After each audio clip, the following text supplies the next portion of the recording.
This unit is connected to the grid, but since we commissioned this Hinen all-in-one last month, the import meter has flatlined. Not reduced a bit, not improved slightly, flatlined.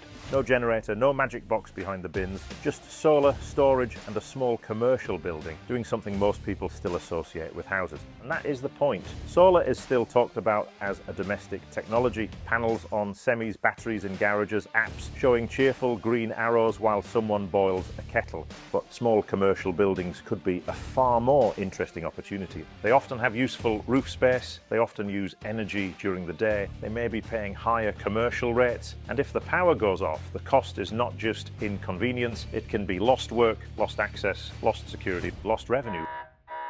In this video, we're walking through this installation. The panels, the inverter, the DC wiring, the AC side, the commissioning, and the part of the job where we had to build something you won't find on any wholesaler's shelf, because zero import is only part of the story. And to be fair, that's probably the most difficult bit of the installation, but we'll get to that later. This Hinen AIO has a built-in gateway, which means selected circuits can stay live even if the grid goes down, but the gateway only works if the electrical installation is designed correctly around it. Last year, we filled this roof with solar panels. Most of them are connected to the eFix studio at the back of the building. At the front is a smaller unit used by a builder as an office and storage space. For that, we separated out 4 panels on each side of the east-west facing roof. 8 panels in total, with generations spread across more of the working day, rather than one big spike at lunchtime. Industrial roofs are generally brilliant for solar. Open sites, decent roof area, minimal shading, no chimneys, dormers, or future loft conversions turning up like uninvited guests. Here,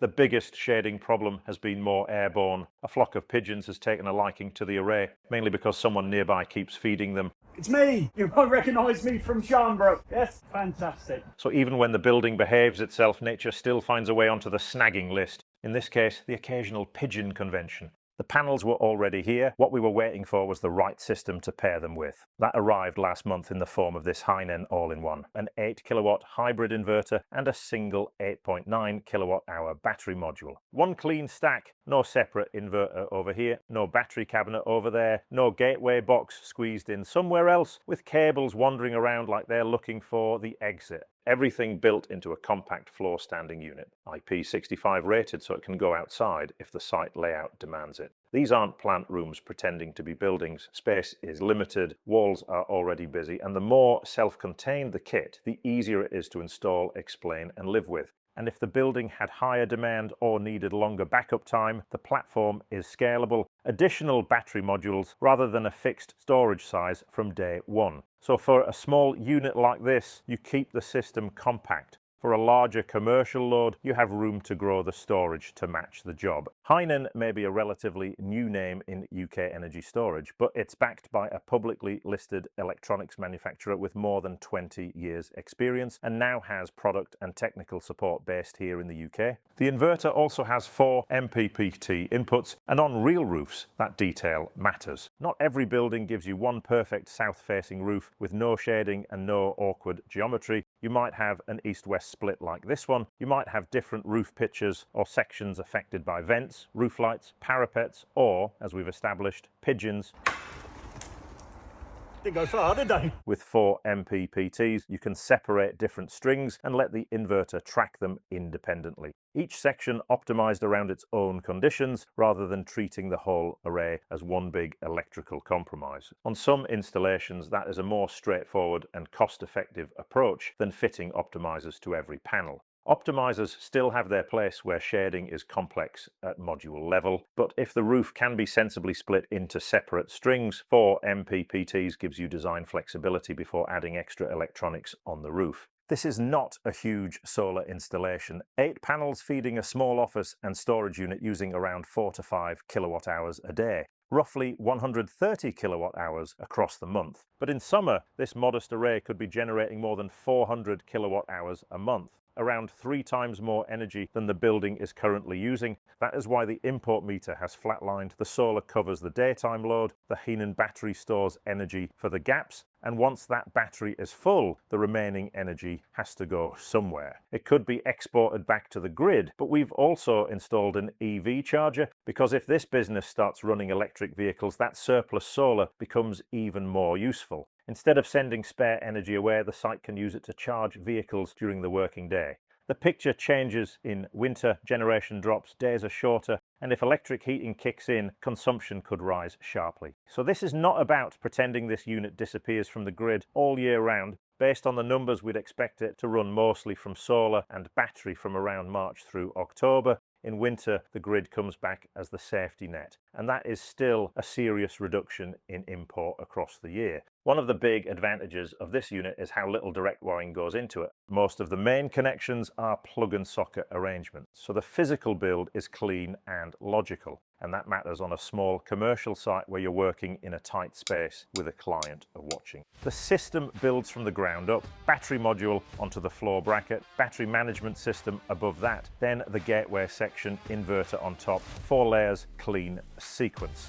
The external wiring follows the same logic. On the AC side, we've used a flexible H07 type cable for both the grid connection and the backed up load connection. The solar arrays come down from the roof in Doncaster cables PV Ultra, terminating into crimped solar connectors before plugging straight into the inverter. And here's the bit that saves you real time on site. There's an inbuilt isolator for the solar strings and a circuit breaker arrangement for the battery already integrated into the unit. So the essential switching and protection you'd normally have to build separately is already there. The remaining wiring is mainly comms and monitoring, CT connections so the inverter can see grid import and export, and the antenna for the Wi-Fi dongle to pull the system onto the monitoring platform. 2 things worth flagging before you get to commissioning. First, earthing. In off-grid mode, the earth arrangement needs careful thought. On this installation, the steel frame of the building gave us a reliable earth reference, but that is a site-specific solution, not a universal answer. If you're designing backup into a system,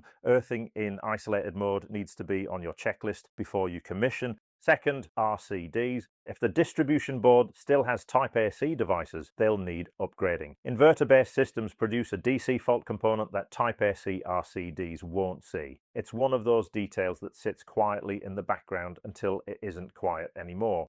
Commissioning runs through the Hinen installer app, Bluetooth guided setup step by step. Nobody wants to spend the afternoon trapped inside an app, being asked for a password they created 3 menus ago, while a customer stands behind them, wondering if the lights are supposed to be flashing. This one doesn't do that. The setup is logical. The steps are in order, and once it's done, the customer gets handed a monitoring view that makes sense to them. The system stops being a mysterious white box in the corner. It becomes something they can understand and actually use. But here's the thing. Plug and play does not mean design and forget. You still need to think carefully about cable routes, isolation, labeling, CT orientation, backed up loads, and how this system will be safely maintained in the future. And on this installation, that last point is exactly where it got interesting. Gateway sounds like a grand term, but in simple terms, it's doing the job of an automatic transfer arrangement. When the grid is healthy, the system operates in grid-connected mode. When the grid fails, the gateway safely separates the backed up side from the grid and allows selected circuits to keep running from battery and solar.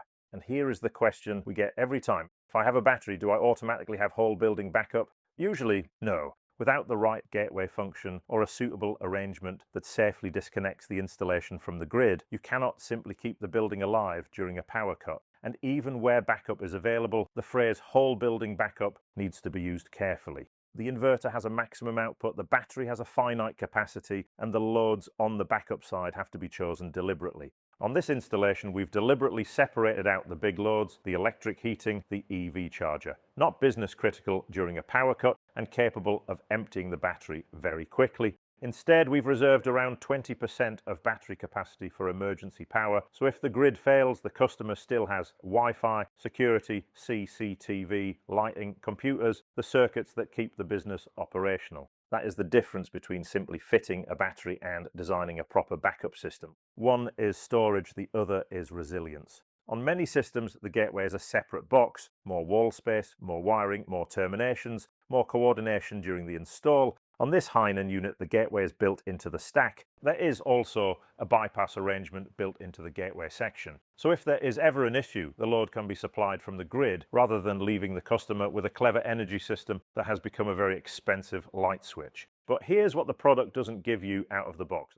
When we went to wire up the backed up circuits, there was no standard distribution board on the market that could handle the split correctly. The backed up loads needed isolating in a way that no off-the-shelf unit was designed for. So we built one using an Allbro enclosure system we featured on the channel last year. The product gives you the backup function, but the electrical design decides whether that function is safe, clear, maintainable, and actually useful. Here's what we did, and here's how you can replicate it. So this is the distribution board that we built for this project. The aim here was to keep everything reasonably compact. We didn't want isolators all over the wall and everything basically in one place, so it's easy to control and figure out what's going on. Our incoming supply comes in and feeds this bottom row on the board here, where we have the supplies going out to the EV charger and the water heater. So the things that we don't want supplied if the mains was to fail, because they take loads of power and would drain the battery pretty quickly. We've then got another double pole MCB that feeds the supply into the inverter. So that goes through this rubber cable and plugs in on one side of the inverter. Then there's another plug on that side of the inverter that comes back in and supplies this top row here, which is all our battery inverter backup circuits. They've got their own double pole isolator that isolates all of those circuits, and then individual circuits going out. In the event of a power cut, this top row stays on, this bottom row goes off. We have used this Allbro enclosure that we did feature in a previous video. Couldn't use GRP in a domestic situation, but perfect for an area like this, and again helps IP rating. Got lots of dust in here and things like that. So let's talk about whether this actually stacks up, because a clean install means nothing if the numbers don't work.